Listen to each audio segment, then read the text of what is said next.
Hi Jane. So this is a little guide to using your new Gaiwan. So Gaiwans appeared in China in the Yan Ming Qing dynasty, which is about 1271 to 1912. So in terms of tea, it's sort of a little bit later, and it starts to gain popularity as we see the start of loose leaf tea, which is what we have to drink. So normally the Gaiwan comes in 3 pieces. So you have your lid, which represents the sky. You have your bowl, which represents us, humans. And you will also have a little saucer that sits underneath, which represents the earth. The Gaiwans that I've got here don't actually come with saucers. So most Gaiwans are about 140 to 150 ml, which is about the size of the one here. This is my one that I call Barnacle Bill, and he was somebody's prototype, and so he's a little bit different to use, so I'm not going to demonstrate with him, but he's about the same size as yours. So the one that I'm going to brew in is teeny tiny. So this one's about 50 ml, so it's about 1/3 of the size of the one that you have. And most traditional style teacups that you would serve into from a Gaiwan are about 50 millilitres. So usually a Gaiwan will pour into 3 cups. So we have something called a fairness jug, which I know you'll like the idea of. So the idea is that you pour from your Gaiwan into your fairness jug so that the liquor is even and uniform, so you don't get the first cup is weaker than the last one or vice versa. So we have a little fairness jug. And the other idea with that is that when we empty out the liquor, we're going to get all of that liquid into the jug so that the leaves aren't sat in any excess water. So where your Gaiwan is about 150 ml and the little cup you have is 50 ml, obviously you need to pour all of it into a jug to then pour yourself 3 mini cups of tea. So the first step is to warm up your teaware. So I tend to use a very non-traditional thermos mug to store my hot water. So this is about 80 degrees because I'm going to brew up some longjing, so you have a longjing as well. So to wash the Gaiwan, you want to fill it and then pop the lid on so it gets nice and warm. But we're also going to run the edge of the Gaiwan around in the hot water so the whole lid is washed and clean. So once we've done our Gaiwan, we will pour it into our fairness jug.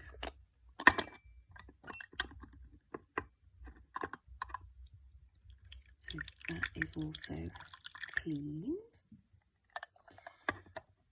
and warm, and then from the jug into our cup, so our cup is also nice and warm. So everything is clean and everything has been warmed. So if you are sat in the garden, you can pour your excess water or at some points excess tea onto the earth, and this is an offering, so part of our place as humans in the big cycle of the world and the universe is to offer your teaware, your tea liquor to the earth. But I'm going to pour mine into a tea tray, which is often made of bamboo, which again has that element of the earth. So into my little Gaiwan, I'm going to pour some leaves. So for your size Gaiwan, it's going to be about 3 grams, particularly this long Jayne, which is quite a nice size leaf. So about 3 to 6 grams is what we're looking for, and it will probably look like it fills the bottom of the bowl. Then you're going to pop the lid on, give it a gentle turn, and then have a sniff of the lid. We're starting to wake up the leaves. So, if we are brewing oolong or a pu'er, the really dark fermented teas, then we would do a proper wash where we wouldn't drink the first wash at all. So you're literally pouring water into your Gaiwan and then washing it through your teaware, but not drinking it. For our green teas, it's not so essential to do that. So when we pour our water, we pour it onto the edge of the Gaiwan, not onto the leaves, so we don't burn the leaves.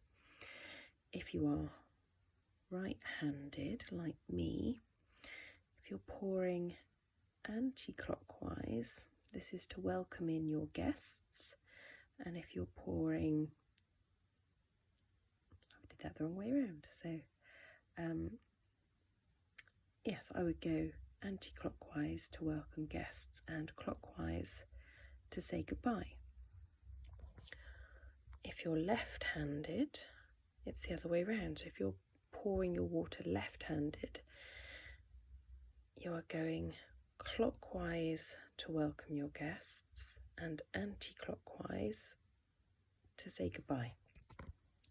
So I'm right-handed, and if you're drinking on your own, rather than sort of welcoming physical other guests, you can think of this as welcoming in intentions or thoughts. So pouring in the direction of what you want to welcome in, or maybe what you want to say goodbye to.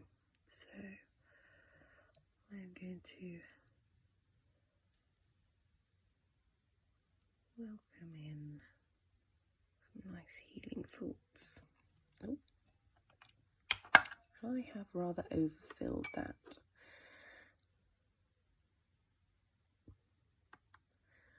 So once you've filled your water,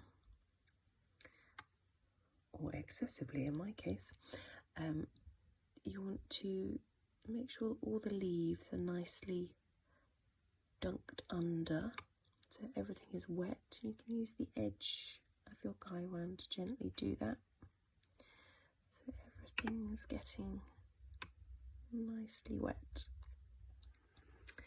And then we can use the edge of the Gaiwan to create a little bit of roll of water. And the idea is if you gently roll, you'll get a delicate flavour. And if you roll fast, you'll get a stronger flavour. It doesn't roll quite so well in the teeny tiny Gaiwan, but you can see a little bit there.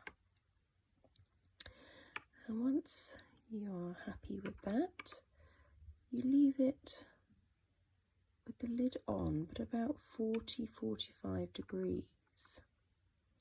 So it's not completely closed.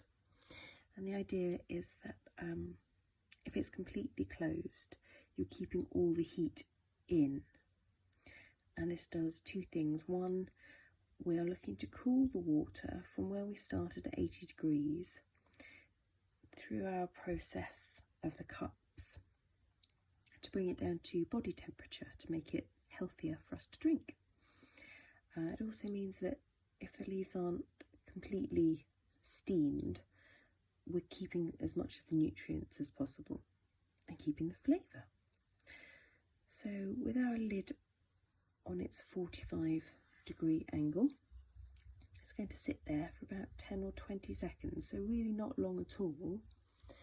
And then when you're ready, if you haven't overfilled your Gaiwan, you won't burn your fingers. So thumb and third finger on the edges, and your index finger doesn't go in the little hole in the middle, because that will be the hottest part. So it goes across that little lip bit to hold it. Okay. And then just gently pouring, making sure we get as much of the liquid out as we can, so those leaves aren't sat in the water. Because if the leaves are sat in the water, they're continuing to brew, so you're not actually going to get the best cup of tea. And then when we place our Gaiwan down, you're going to take the lid off. You can also have another little sniff of the lid there, it's really nice. So if you're very fancy, you have a lid stand so that your lid, your sky, remains high. But if not, you can just pop it in, or just make sure it's somewhere clean. So then we have our fairness jug, and you can see it's all even. And from there, we fill our teacup. The idea is to fill your teacup never more than 2/3 full, because if you fill it more than that, particularly with the dainty style cup that you have, it means you burn your fingers when you pick it up. So this is considered rude as a host to overfill the cup. So rather than it being a sign of generosity, it's, you know, your guests can't physically pick up their cup and enjoy it. So 2/3 full, and that is your lovely little cup of tea. And you should be able to slurp it up in 3 slurps to really enjoy. And again, if there's any little end bits, any little dregs, we would tip those away. We would offer those to Mother Earth as a thank you for providing the tea for us. Then you'll be able to rebrew your leaves as many times as you want, really. So a long jing like the one you have, you'll easily get 3, 4, 5, maybe even more than that. So just keep going until you think it doesn't taste of anything, or until you run out of time. So that is your basic guide to the lovely art of brewing in a Gaiwan. I hope you enjoy.